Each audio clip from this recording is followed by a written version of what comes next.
Formal na ipresenta ng provincial government ng South Cotabato ang official entries para sa kanilang photography contest bilang pagunita sa Drug Abuse Prevention and Control 2025. Narito ang report. Kasabay ng pagdiriwang ng Drug Abuse Prevention and Control 2025 na may temang Break the Chain, Begin the Change, Build the Drug-Free Community. Opisyal nang iprinisenta ng provincial government ng South Cotabato ang official entries para sa kanilang photography contest. Layunin ng patimpalak na ito na magbigay aral ang mga larawan, palawakin ng kamalayan at pag-usapan ang realidad ng drug abuse. Hinihikayat nito ang lahat na makisa sa advokasya na Drug-Free South Cotabato. Ang magwawaging People's Choice Award ay ang entry na may pinakamaraming heart reactions.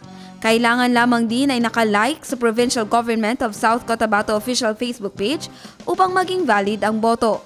Jen Garcia, iMinds, Philippines.